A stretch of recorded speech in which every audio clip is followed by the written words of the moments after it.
Hello and welcome to this episode of Demystified as we explore home cooking in a modern world. I'm Linda and I'm here with my friend Paul. Hello, Paul. It's a Friday fun one. It is a Friday fun one, and thank goodness you said fun. So it is a Friday here in sunny Melbourne, and it is sunny today, so yay. Looking forward to a good weekend. You always How are sound you? so formal with your intro. I know, because it's just relaxing. and if anyone knows me, they know that I'm the least formal person around. Yeah. So today, following on from our chats about paella and the spices that we use and so on, Yes. when I was down at the wonderful music festival in Port Fairy last weekend and I was cooking my two paellas for the group, we were shopping in the morning and I found celery salt. Yep. So I bought some because I know that I mentioned it in the podcast and I hadn't. Did you? Yes, I did. Yeah, I was listening. It was in. Shh. Yes. And so when I was in Spain, this is what the chef there used, a lot of it, into his version of the paella. And so I bought some and I added it in. Mm-hmm. I must say I didn't know how much to use and I was a bit unsure what it was. But since we're now talking, I thought this would be a good lead, Linda's good segue. Up a prop, and I'm holding up like a she's segue. doing a TV advertorial. A little, yes. But I thought it'd be a good segue into how to talk about dried spices because I don't think we've talked about the use of dried spices before. Okay. And so this is thank you. I told you I was organised this week for the first time in years, let me say. So there we are. Over to you now, Chef Paul. Well, I'll hold on to the Thank you. Now Paul has the prop. 57-gram jar of celery salt. And for total clarity amongst our listeners, I opened it and the first thing I did was smell it and said to you it's old. Yes. Right? Which I was surprised about. Now, in the case of a blend, which is what this is, it's a blend of two things. Mm-hmm. It's a blend of salt and celery seed. Okay. Generally, I mean, you can read on the back what it says, but that's what the majority of it should be. This one has been stretched out a bit. Meaning it's been diluted.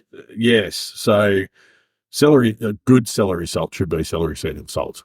Now, the mix can be anything, right? Like 60, 40, depends, right? This one, and I'm reading the very fine print here, it's got rice flour in it as well, which will actually means you're not getting as much celery salt as you pay for, basically. They just use rice flour to extend it out. That won't have any impact on the flavour. Mm-hmm. Okay. In the case of a blended thing like this, you've kind of made a good decision to start with. You've only bought a small quantity. Unless you're using dried spices in large quantities, you should, as a general rule, especially if they're ground. So I suppose we need to specify you have ground dried spices and you have whole dried spices, and then you have blends, which is what this is, the celery salt is. As a general rule of thumb, I think smaller quantities are better for several reasons. The problem with this particular container, and I'm holding it up as though I'm doing a TV advertorial now, the problem with this particular container is it's in a clear glass bottle. Clear is never good. Now, I know in my sort of prep area, I have it in clear plastic containers, but I use them far more often than you would use them. Anything dark is much better. Okay, so the light will affect the pungency of both, especially ground and blended spices. Whole spices are a little bit different. So you need to keep them away from light and you need to keep them away from heat source. Is also important.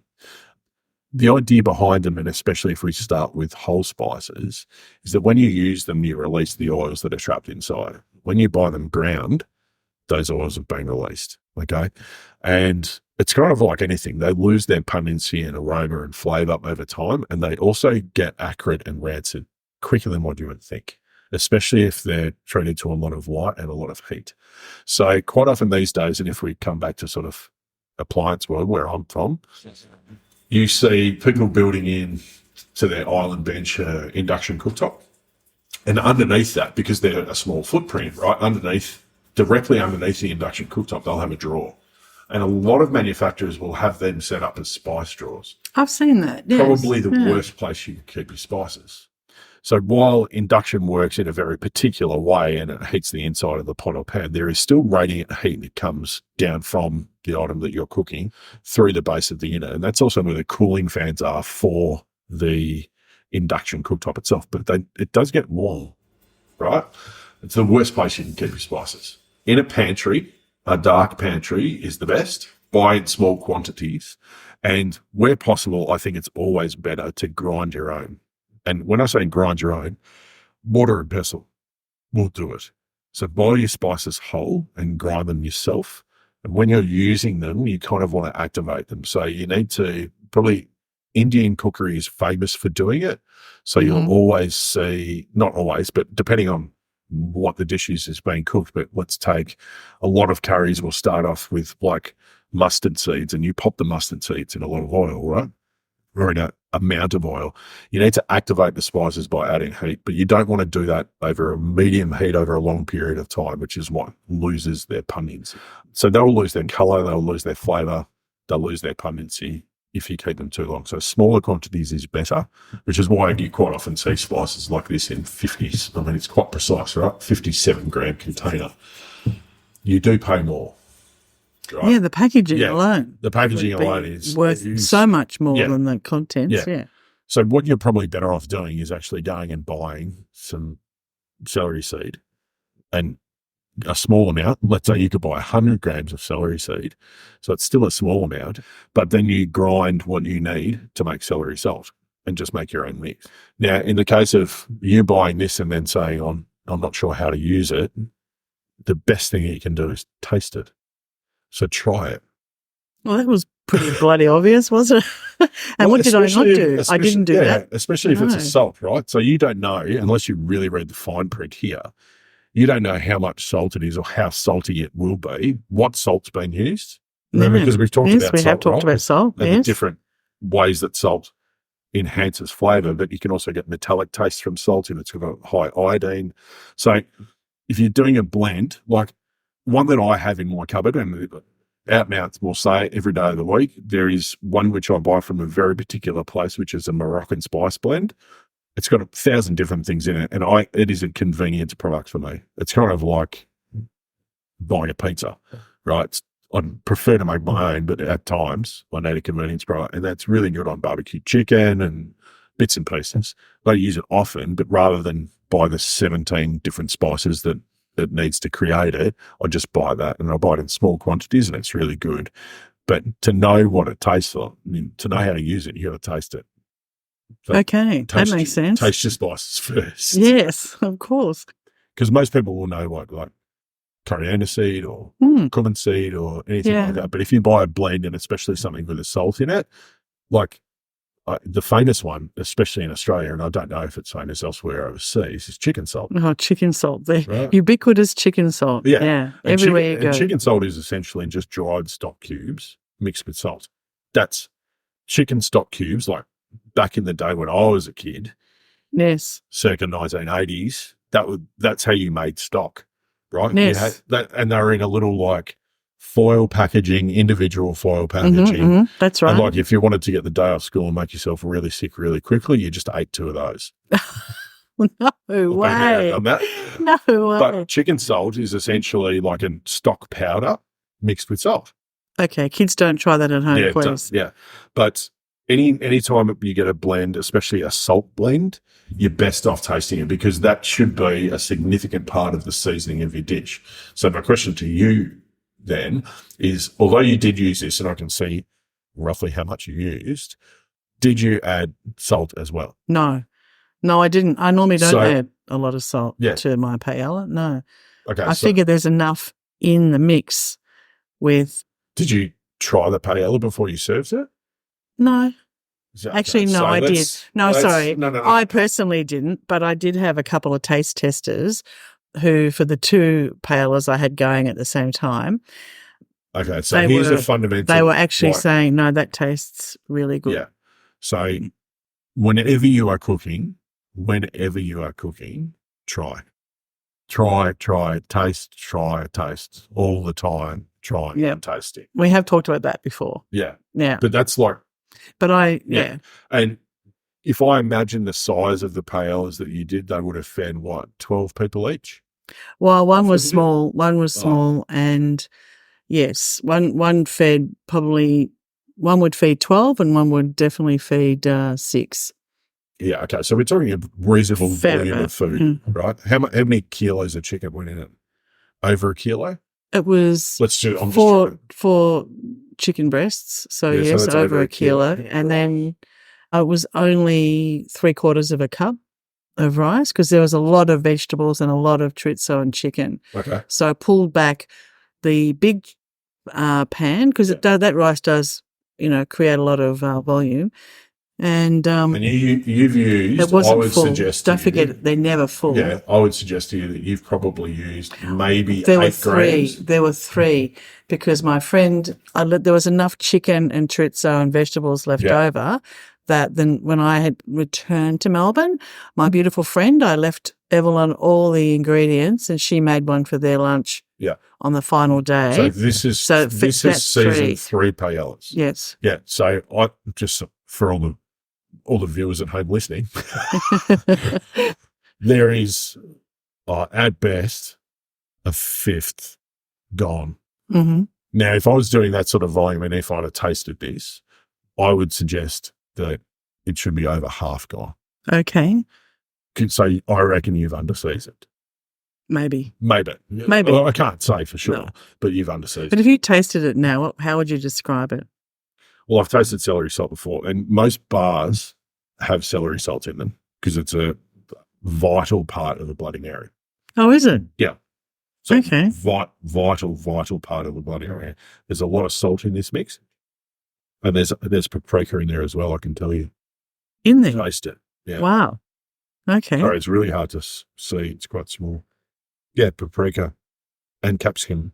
Oh, well, there you go. Yeah. It's quite salty. So it's poor quality salt, I can tell you, because it's got the metallic taste in it. But nonetheless, it would have seasoned your paella reasonably well. But yeah, sorry, we're getting off topic. Spices, looking after them, using them, all the rest of it. There's a couple of other spices which you should definitely buy in smaller quantities. One is nutmeg. So nutmeg is one of those ones where it's well worth investing in a microplant. Yes, I agree. Yeah. Yep. And fresh grated nutmeg. Ground nutmeg is not a good thing to buy.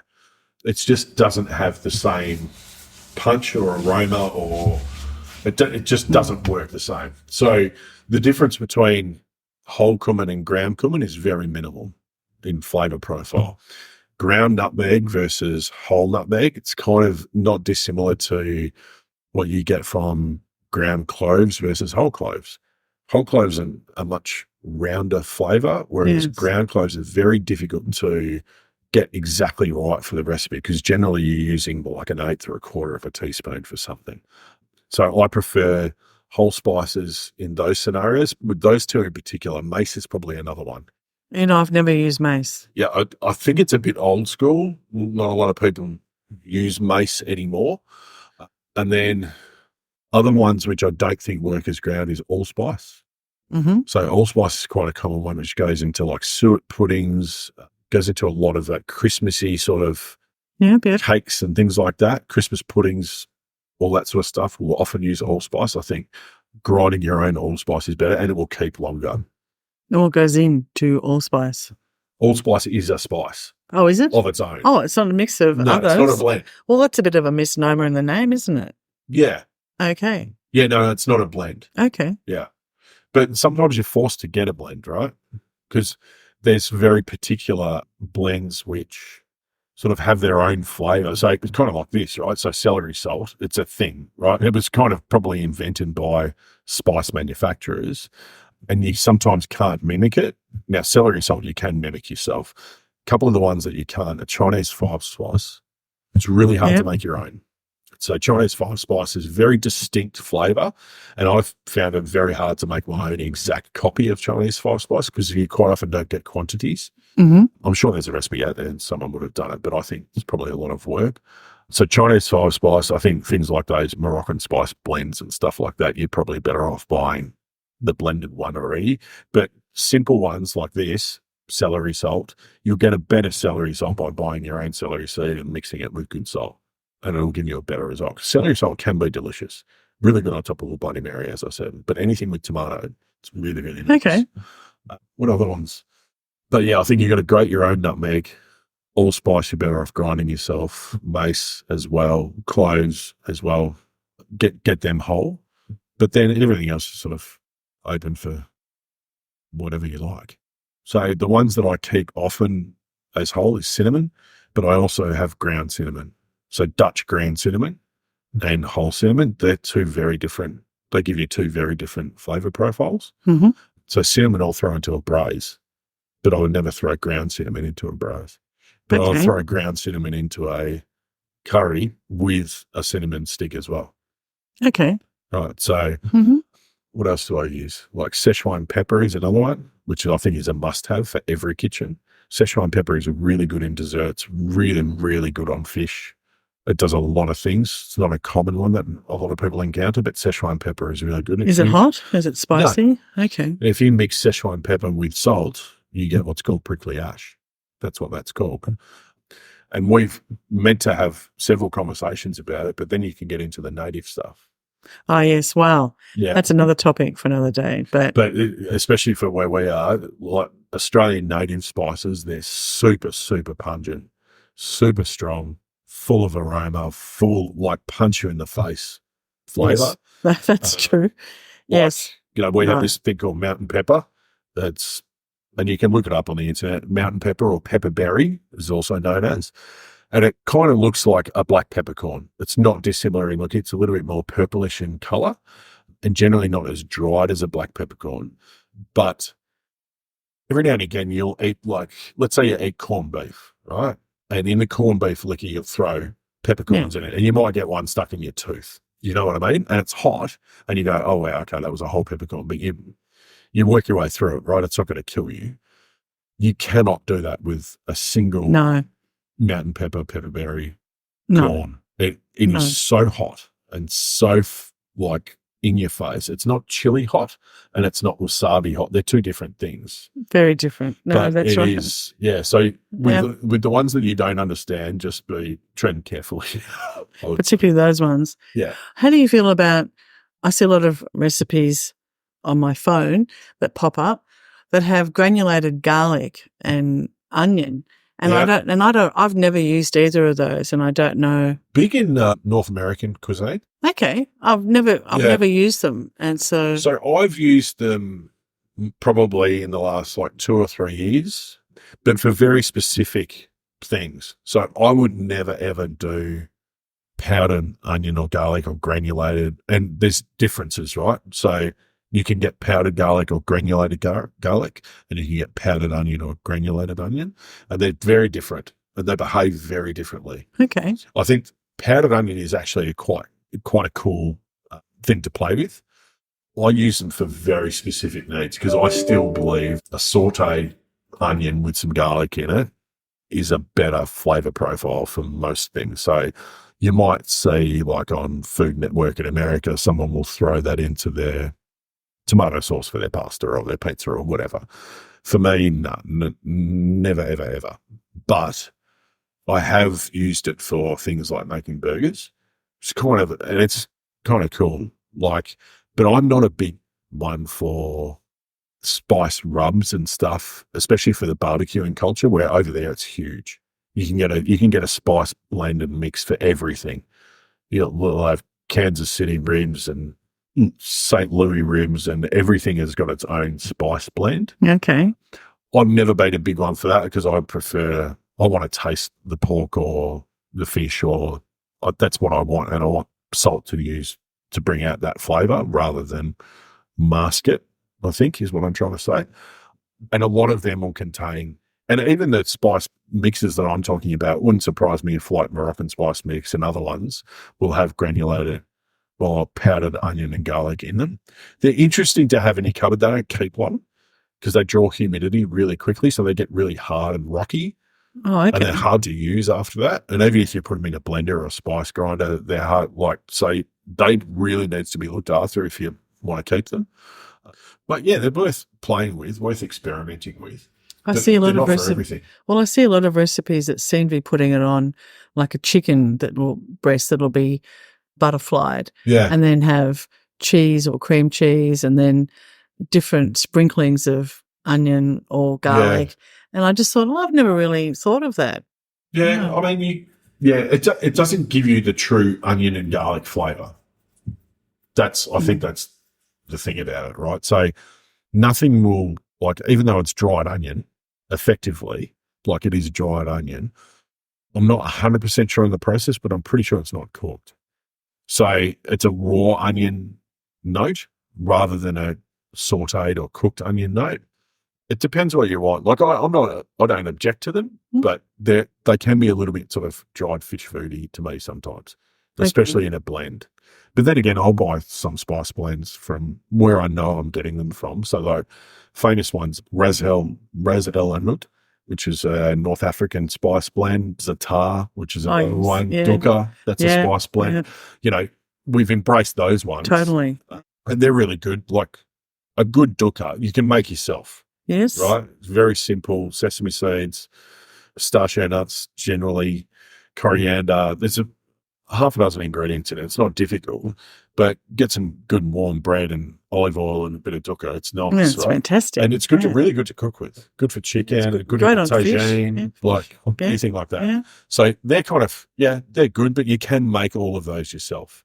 So, I still, I keep a minimal amount of spices, and I try and use them up reasonably quickly rather than I could walk into a spice shop and buy a gazillion of them, but rather than have them all sitting there and not being used often enough, I'll get small quantities and use them up.